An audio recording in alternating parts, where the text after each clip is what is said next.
अस्सलामुअलैकुम दोस्तों, अनोखी स्टोरीज 7 की चैनल में मैं आप सब दोस्तों का खुश आमदीद कहता हूँ।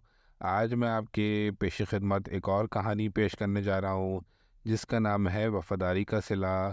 मोहम्मद हकीम हमारे घर के काफ़ी पुरानी मुलाजिम हैं कि इतने ईमानदार और इतने बेहतरीन शख्स हैं कि कई दफ़ा हम किसी जगह या किसी पार्टीज वगैरह में जाते हैं तो घर में लाखों रुपए पड़े हुए होते हैं।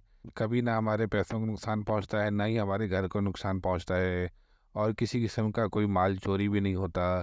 इस वफादारी से खुश होकर अब्बू ने कई दफ़ा हकीम अंकल को पैसे इनायत फरमाए जिससे इनके घर के तमाम मसाइल हल हो जाया करते थे। चंद सालों बाद मेरे अब्बू दिल के अटैक की वजह से अल्लाह को प्यारे हो गए। अम्मी की इद्दत शुरू हो गई तो हकीम अंकल ने इस 4 महीने 10 दिन के अरसे जो इद्दत का वक्त होता है इसमें हमारा साथ ऐसा दिया कि अपना भी क्या साथ देता है। हकीम अंकल अम्मी को बाजी कहकर बुलाया करते थे। दिन ऐसे ही गुजरते चले गए।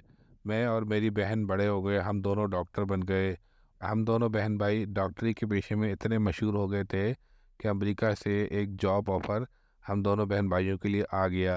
चुनाचा हम दोनों ने फैसला किया कि अम्मी को लेकर हमेशा हमेशा के लिए अमेरिका में शिफ्ट हो जाते हैं।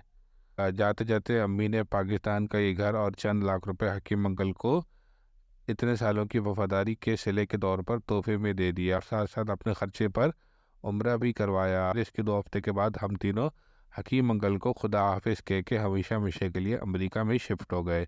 दोस्तों और साथियों, ये थी वफादारी के सिले की कहानी। अगर आपको ये कहानी अच्छी लगे तो उसको लाइक कीजिए, शेयर कीजिए और मेरे चैनल अनोखी स्टोरीज़ 786 को सब्सक्राइब कीजिए। अस्सलाम वालेकुम।